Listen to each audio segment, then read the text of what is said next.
Hi guys, this is App Unwrapper. I'm back with Astrologaster, and I'm gonna pick up where I left off.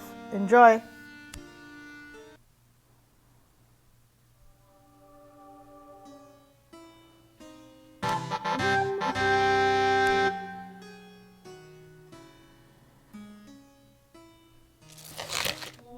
Almighty God, redeem thy servant Thomas Black, for thine eternal grace and mercy is not shed by his wife. His never rhyme, do they? Good day, Dean Blag. How now, good sir? I see you do ale of something. I do ale of something, foreman. Forsooth, I fear I am very ill indeed. For I tremble day and night with fever, and my face does itch and prick with pain. Verily, you do exhibit upon your nose and cheeks a rash of a most remarkable hue. Before you do this reading for me, foreman, I must have your word that you will not speak of this to my wife, Alice. In truth, I have had her believe that I was set upon by an angry swarm of wasps that have lately been nesting in the north transept of the cathedral. I do understand. A kind husband would naturally wish to shield his wife from any undue distress. Yea, that of course. And there be also the small matter of the promise I did make to restore the Blag family fortune before I died, and thus not leave my wife and children to live in penury when I am gone. If Mistress Blag were to think that I am gravely ill, it would provoke some awkwardness between us that I would rather wish to avoid. I take it then that your finances are also in poor health. Forsooth they are. And had you warned me that the Archbishop would never grant me the bishopric of Salisbury, perchance I may have acted sooner to recover them. I see. Well, as to your wife, Alice, be not afeard, sir. We doctors take querent confidentiality most seriously. As Hippocrates did say, testa Apollinum medicum secreta. Among other things. Now, mayhap we proceed to consult the stars on the matter of your condition. With what disease is my querent Thomas Blag troubled, and how may he be cured? I keep screwing this guy over, don't I?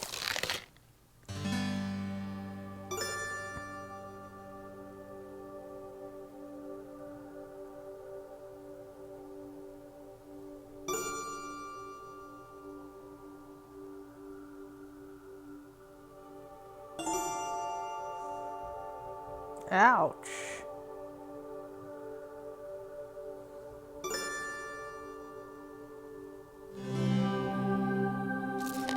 It would seem you are troubled with a severe disease of the skin known as erysipelas. It is quite serious, though you may find some temporary relief from the pain and fever by vigorously purging from your fundament. To induce such a thing, I do advise the consumption of a considerable quantity of prunes, or mayhap rhubarb. Of course, it does depend on the season. Erysipelas? Prunes? Oh, merciful Lord, if it be thy will that I should die, and if thou hast writ these mortal signs upon the stars, I beseech thee, have thy servant Simon Foreman speak the truth. Prithee, sir, I had not finished.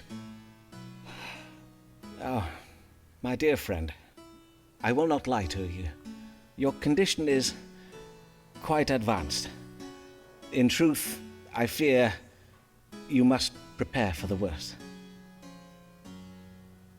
If you will not share this grave news with Mistress Blag, perchance you might speak to her from the safety of,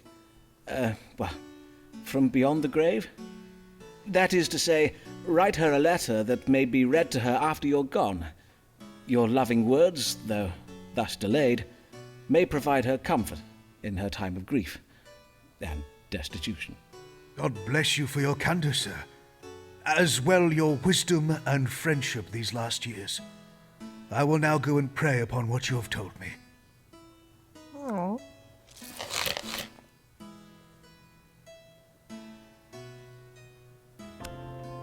Oh, so never got that. An explorer's wife cannot share his life. She is left alone. Whilst he is at sea, in a wave so she.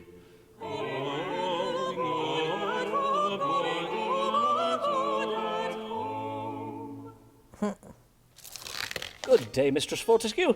How may I help you this day?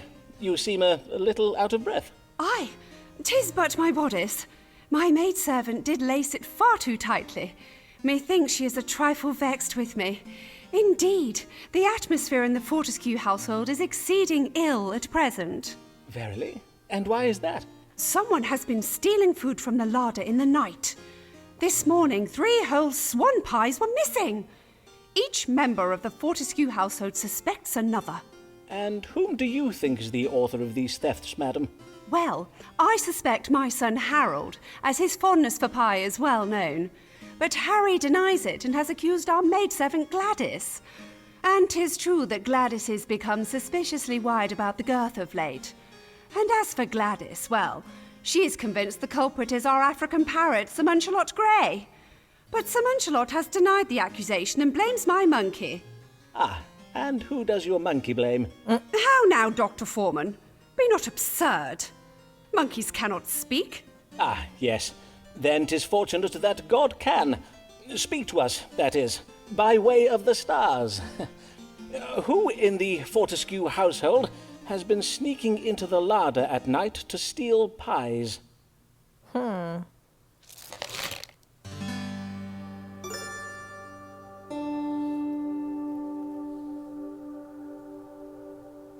We'll make her happy.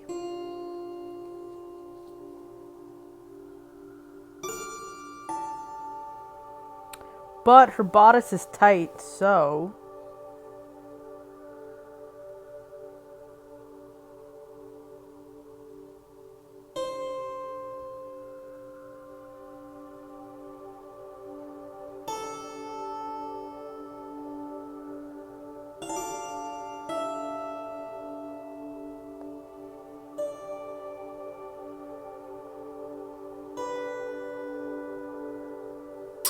Probably not going to make her happy, but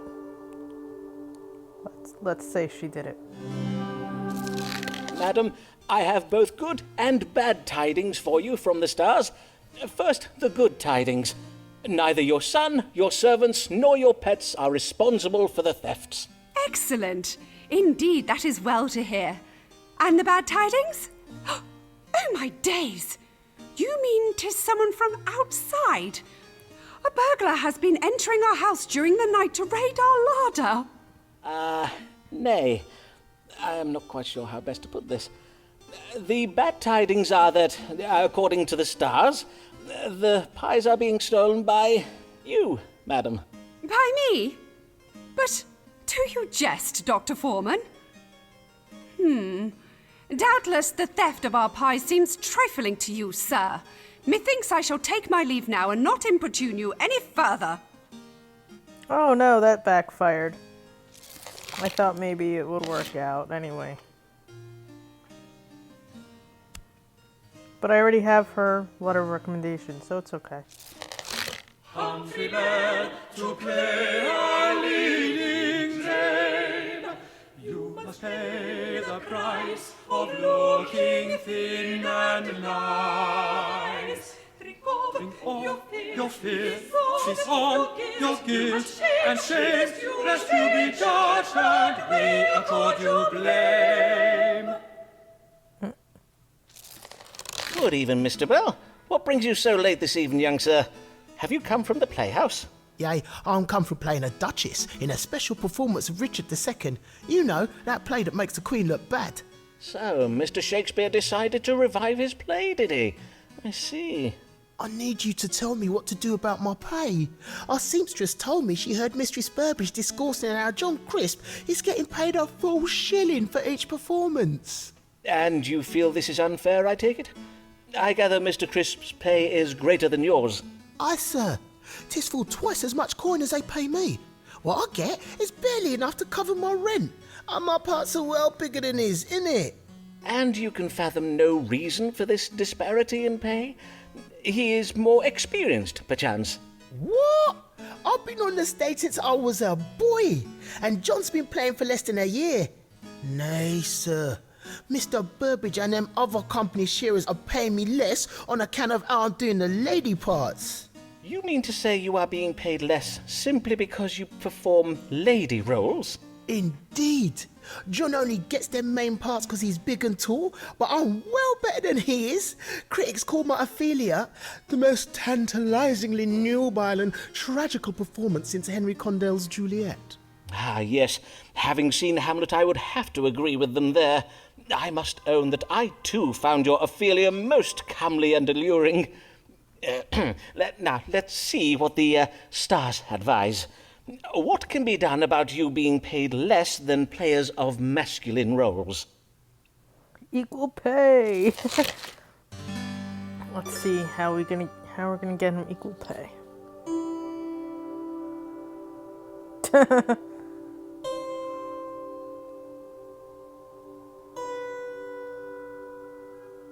Oh.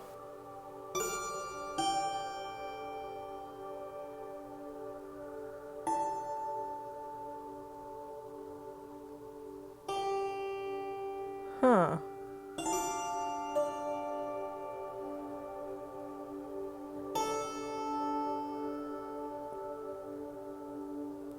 Well, that's weird. Let's choose B. According to the stars, your employers, the Lord Chamberlain's men, are very wise businessmen. How do you reckon that? On account of them contriving to pay me less than I deserve? Precisely so, Mr. Bell. And being so wise, they doubtless deter their hired men from discoursing upon the coin they receive for their labour, perchance to the extent where the men harbour such feelings of shame and suspicion about it, they would more readily show each other their privy parts before they would show their pay. Aye, 'tis true enough. We oft pull our yardles out when we're jesting about and that. But as for a man's pay, forsooth, 'tis considered most private. Well, such prudery must end if you and your fellow players are to advance your interests, Mr. Bell. Indeed, methinks that if you were all to begin freely discoursing upon these matters, you will find you are not the only player being paid unjustly. If you do decide to demand more coin from your employers, I advise you to unify with the other hired men and speak as one voice. Zah! We shall unify and demand them company sharers pay us equal coin for equal playing. They're gonna form a union. Ooh, not so good. Hear ye, hear ye! Earl of Essex, foiled in Queen, kidnap, attempt, shocker! Biggest treason fail since Babington plot! Hear ye!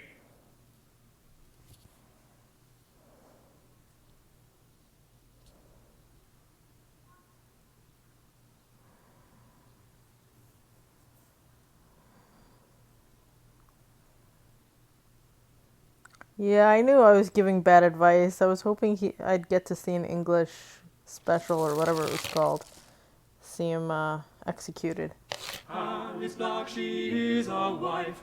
'Tis one way to live a life, oft with misfortune and with strife, especially if you be Black's wife.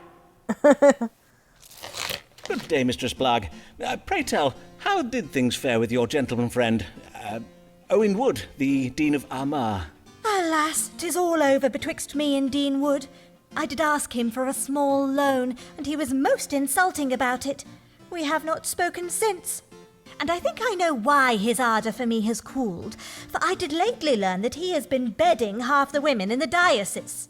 Ah, yes. I too did lately hear of this. So it seems your stars were right. There verily were other women vying for Dean Wood's affections. But this day I am come about my husband. Methinks he is ill, yet he pretends he is not. Ah, pray describe his symptoms to me. Well, yesterday I did remark that something was amiss when Molly McDoon and I returned from the playhouse. Well, there was a special performance of Richard II at the Globe. Know you of it? Oh, 'tis the play that makes the Queen look bad. Aye, I know of it. When I came in the door, there was an awful racket coming from our upstairs rooms. I went to see what the matter was and found my husband tucked up abed, moaning and wailing, and with a monstrous rash all over his face. He told me some nonsense about having been stung by wasps, and that he is merely tired. But I do not believe him. I see. I bid you, Foreman, tell me true, for I grow ill with worry. Is it grave? Blarg had better not think of dying on me afore he has paid his debts. Ah, for as his widow, by law, you would inherit them, would you not? But mayhap there is little to worry about. Let us consult the stars and see. What ails Thomas Blarg, the Dean of Rochester? Oh no, so I told him he's dying, but that I would not tell her, and now...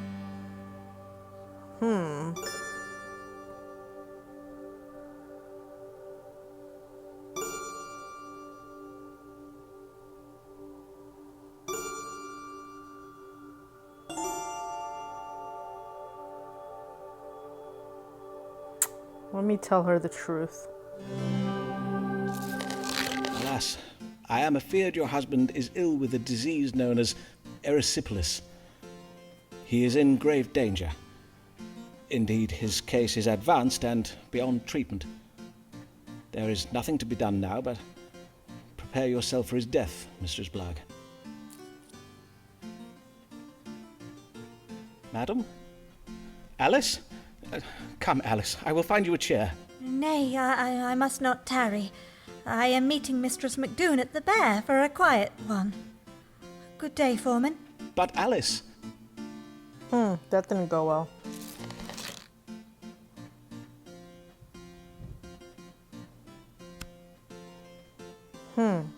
Nothing.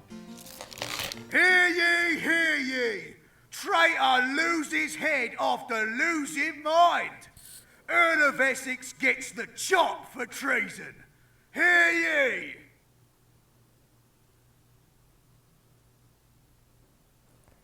Oh, he didn't get all that other stuff? He just got beheaded? Aw. If you try to argue with her, you will have no luck. She'll twist and turn your logic till your reason comes unstuck. Chastise Mary who you like, she will not give up. Will not give up. Well met, Mistress Payne. How fare you this day? Most well indeed, sir, for I am just come from taking my niece on an outing to Tower Hill. 'Twas to see the execution of the traitor Robert Devereux. Ah, yes, Lord Devereux. What a tragic end to a promising career. And such a lovely beheading they gave us. My niece and I very much enjoy the hangings at Tyburn, but a beheading is so much more elegant, is it not?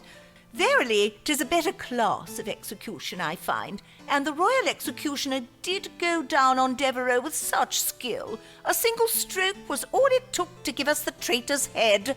Aye, 'tis true the royal executioner gives excellent... But I have no time to tarry here and gossip with you, Dr. Foreman. I am come on a matter of great concern, and you are just the man to help, methinks. For your prediction that Elizabeth's reign would endure was true. Whilst the Queen does have the appearance of being naught but a painted corpse propped up on a throne using artfully placed cushions, she is, in law at least, still alive. Praised be! Ah, indeed. Praised be. And what is this new matter that concerns you? 'Tis that England is filling up with foreigners. Indeed, 'tis been going on for so many years now that in London 'tis rare to hear anyone discoursing in the English tongue any more. The city is crawling with continentals. Ah, then I take it you do not enjoy your visits to the City of London. Oh, nay, I have never been to London. For as I did just say, 'tis crawling with continentals, and Lambeth will soon suffer the same fate if we do not act. Why, only the other day, I spied a Continental on the high street. A monstrous ogre of a man he was. And as for his face, his eyelashes were so fair, he had the appearance of having none at all. Ah, yes, the Netherlanders. 'Tis true the people of the Netherlands can be fair of hair and tall of stature. And 'tis surely no coincidence that Lambeth has suffered an increase in crime of late. We do not feel safe, Dr. Foreman. Every night we ladies of 4th Street do shiver in our beds at the thought of these frighteningly large men. I do not doubt it, madam. Now, let us see whether the stars might allay or confirm your fears. Should the residents of Lambeth be concerned about an influx of Continentals?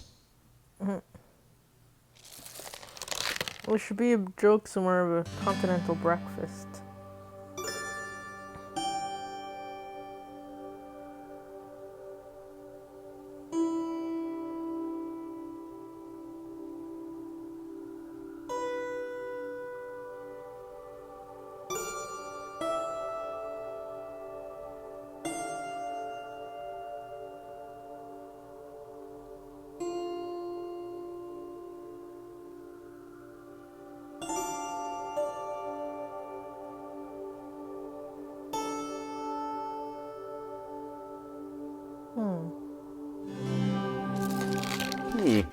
Madam, I may assure you that if there be a rise in criminality, the Continentals are not to blame. Then who is to blame? May I suggest the youth of this day? The youth of this day are customarily blamed for social ills, and in this instance it would seem justified, at least according to the stars.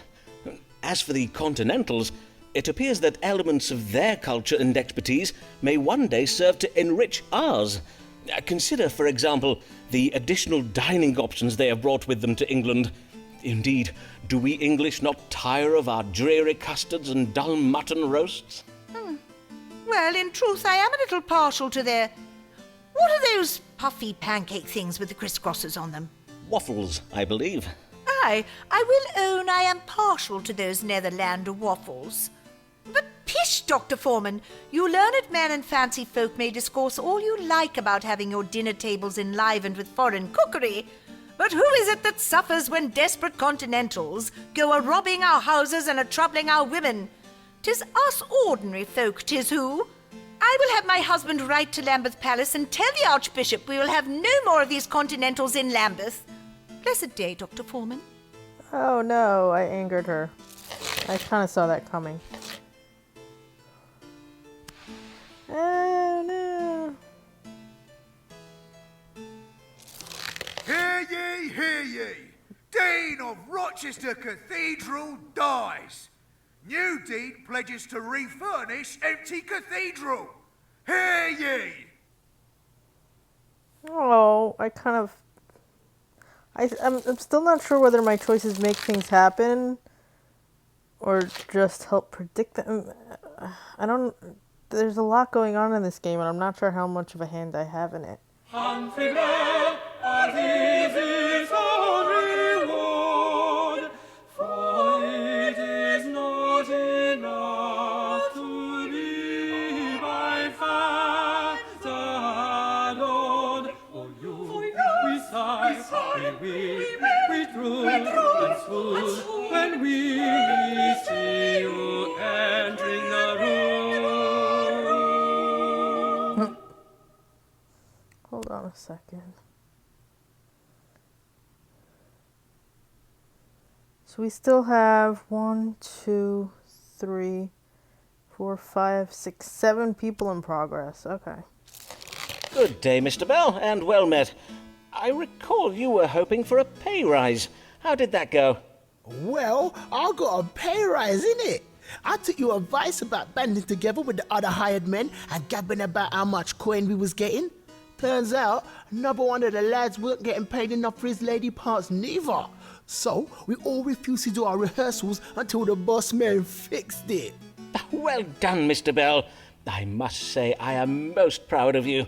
But this day, I am come about my skin. She's so clapped, I need twice as much ceruse as normal. Ah, yes, Venetian ceruse. The white lead and vinegar paste ladies and players use to whiten their faces. You have to fix it for me, Doctor, for my role in Mr. Shakespeare's new play. I'm to play a lady who disguises herself as a lawyer. A lady cunningly disguised as a lawyer? Forsooth, how original. But I see not why you need worry over your complexion. Having a sound grasp of Latin and a talent for eloquence are the usual qualifications of a legal advocate, are they not? Is it verily necessary for this lawyer to have beauty as well? Well, Mr. Burbage seems to think so. These are enlightened times, and we must have confidence in our audience that they will accept, even welcome, the notion of a lady of learning, as long as she be lovely enough to lie with. I see. And 'tis true your skin is looking a little less than lovely at present. Let us see if we may find a remedy for it in the stars. What is the matter with Humphrey Bell's face, and what may be done to improve its appearance? Let's try to make him happy.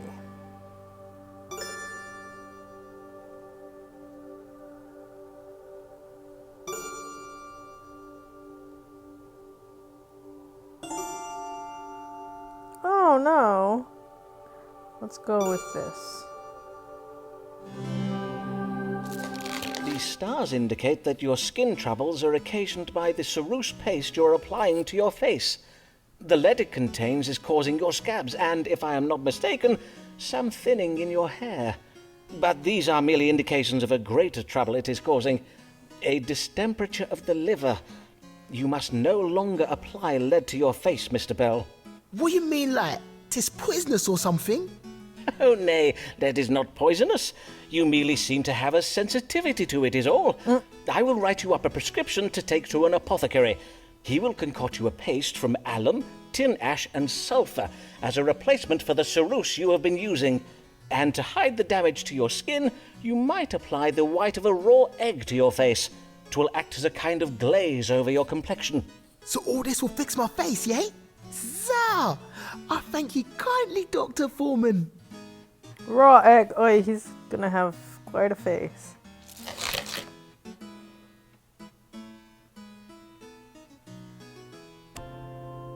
Alright, maybe I'll get a letter of recommendation from him if this doesn't go south. Mr. Foreman, doubtless I need not explain why you have been brought before the College of Physicians this day. We have been informed that you persist in practicing medicine without a license, in defiance of the law and in spite of previous warnings given you by myself and my distinguished colleagues. How do you answer this charge? Well, what do you have to say for yourself, Sirrah? I say that I am a good doctor, and that my many years of experience have allowed me to perfect my methods as a true physician. You would dare speak of your methods, Mr. Foreman? We are informed that you write your patients' names and complaints in a notebook, doubtless all the better to blackmail them with. Ah, yes, my case books. Indeed, sir, 'tis most useful to be able to remember a querent's history. Furthermore, you use astrological readings not simply to predict the course of an illness or judge the best time for a treatment, as good medicine teaches us, but you find the cause of the disease in the stars. You refuse to examine your patient's urine for this purpose. Well, yes, And you would dare claim that in these past years you have gained medical knowledge and skill from mere experience? Then I invite you to provide proof of it now. You will submit to an examination. Uh-oh. Oh no. I don't remember these things. Oh my god. Wrong.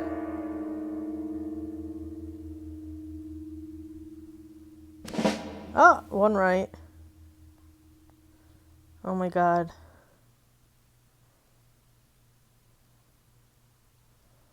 Intelligence?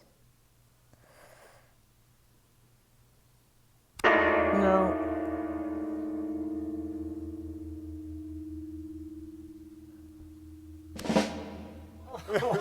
Silence! Simon Foreman, you have failed this examination, and thereby have proved yourself unfit to practice medicine. Remove this charlatan, this carnival quack from my sight! What, again? I demand to speak with my legal counsel. You will regret this! What does this mean?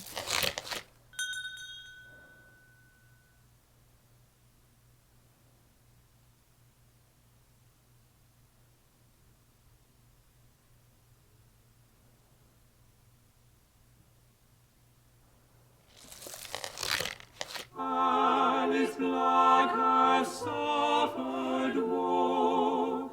Life has brought her very low. Mayhap there be some solution, ho. Read the stars and we shall know. Well met, Alice, dear friend. Since your husband's death, I have oft thought of you. Fare you well? I don't know what happened.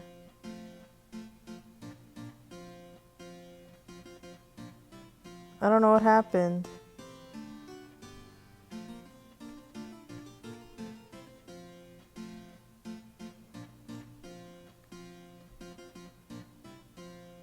But the day after he passed, I came upon a note he had writ for me. I warrant that was your idea, was it, Foreman? It may have been. Then I thank ye for it, Simon.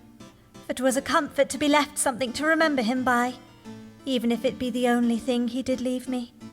But things are better since I did become Mistress Macy. Then you have remarried? Aye, 'twas the only means of putting a roof over our heads and meat in our bellies. And Mr. Macy is a kind man. Oh, but Foreman, we may not have our roof much longer. Macy has threatened to leave me. The brute! Well, to be fair, I suppose I did fail to apprise him of the full extent of Blog's debts, which are, as you know, not inconsiderable. But what am I to do about it now? Ah, yes, of course. By marrying you, he is now responsible for the debts of your late husband, according to the law. In sooth, 'tis a high price to pay for a wife. No matter the marital bliss her bountiful charms and fine qualities do doubtless afford him. Ah, save it for another day, Foreman. 'Tis not your chub-brained flattery I am come for. 'Tis your counsel. Then let us see if the stars may offer a solution. How may Alice Macy prevent her husband petitioning for a divorce?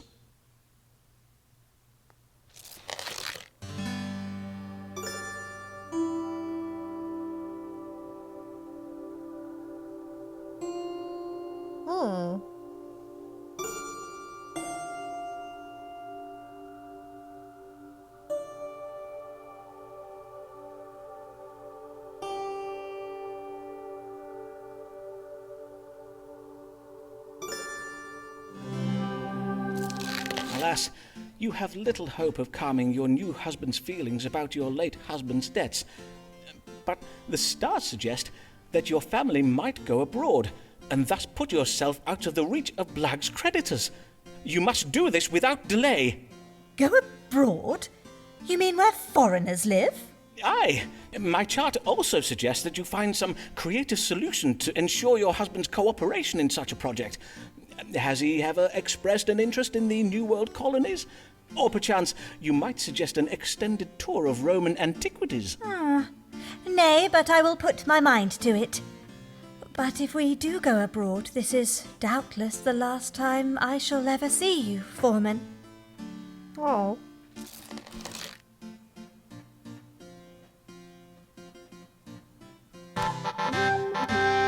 Yay!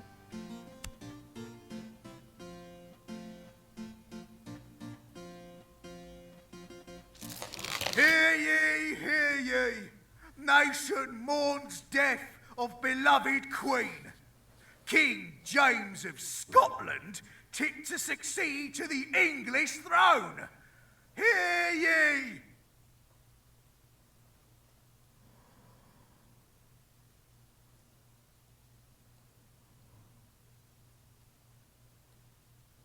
Uh-oh, what's her name's not gonna be happy.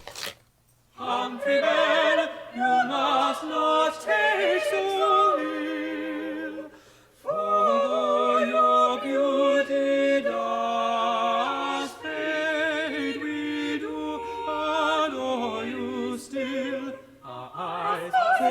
find our thoughts so undefined at the sight of your shapely behind.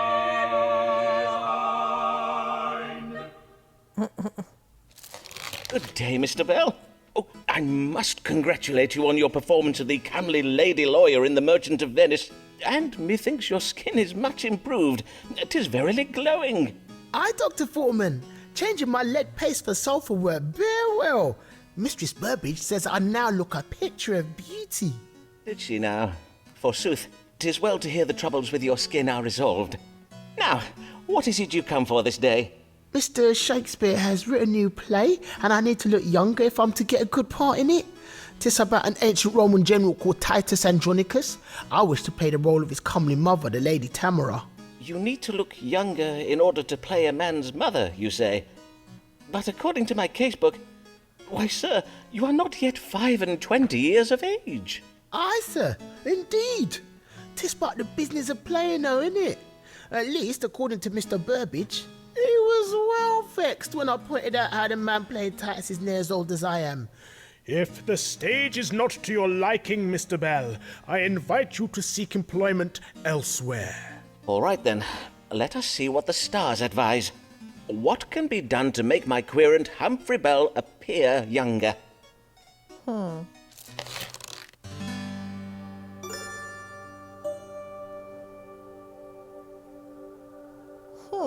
That sounds like plastic surgery. Oh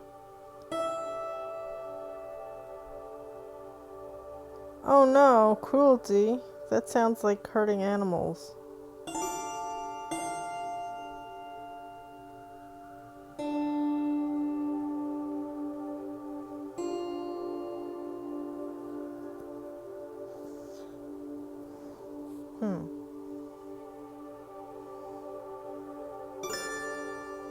Let's just do this.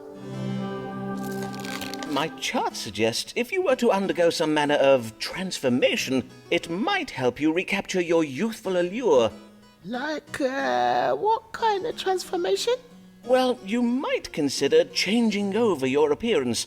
My lady querents tell me that a change of hair or wig colour can leave them feeling quite renewed, particularly those ladies who have lately been cast aside by a lover.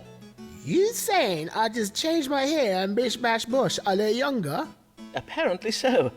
I am told that lightening the hair can be particularly efficacious, as it evokes a youthful, almost childlike appearance in a woman. Such lightening is easily achieved by soaking the hair in urine. Urine? Like stick my head in my chamber pot or something? Aye, mayhap after you make your morning water. Fresh urine is usually preferred, for then 'tis agreeably warm when applied to the head. I will not lie, that sounds mad. But if all the ladies are doing it, I might give it a try. We're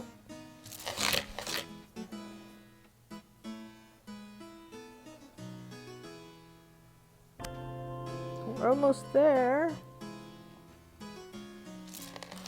All this energy for dinners and parties, that's never come to the natural ground. Say, can you conceive of what could be achieved if Sybil were a man? Let's see how she's doing now. Good morrow, Mistress Fortescue. How may I do you, sir? Oh, Dr. Foreman, I have urgent need of your advice. Oh, woe! I know not what I am to do. On my word, madam, I have never before seen you in such a state. Pray tell, whatever can the matter be? 'Tis my husband, Captain Fortescue. God mend me! He has been implicated in a conspiracy to commit treason. Ah, yes, your husband, Captain Henry Fortescue. He is a great friend of Sir Walter Raleigh, is he not? Oh, methinks I see your problem. For Raleigh has been implicated in a plot against our new king, has he not? 'Tis said the plotters wished to oust the king and install the king's cousin on the throne. Or was Raleigh involved in that other plot? The one to kidnap the king and force him to appoint a more religiously tolerant privy council. In truth, there are so many plots against the English throne these days, 'tis hard to keep abreast of them all. Indeed, I know not which plot Sir Walter was arrested for, but I have heard tell that the Privy Council seeks to find conspirators amongst his associates. Hence I have been hiding my husband in our cellar and pretending he's still away at sea. But why would your husband fear arrest? Was he involved in Sir Walter Raleigh's plot? Nay, he was not. But all London believes that he and Sir Walter are very great friends. Ah, yes, I see. But what of your own friends, Mistress Fortescue? All those lords, ladies, and bishops who have so oft graced your table, would they not speak in your husband's defence? Well, dear Emma says she will speak for my husband, but alas, she now has little influence at court on account of some scandals of her own. As for my other acquaintances, they have all disowned me. They decline my invitations, and no one is at home to me when I call upon them. Even Sir Munchalot has stopped speaking to me. Even your parrot, madam? On my word, that is very cold. I beseech you, sir, read the stars and tell me how I might save my husband from arrest. Pray assure me he will be safe. Let us see, then. Is Captain Henry Fortescue in danger of being arrested for treason? If so, what might Mistress Fortescue do to prevent it?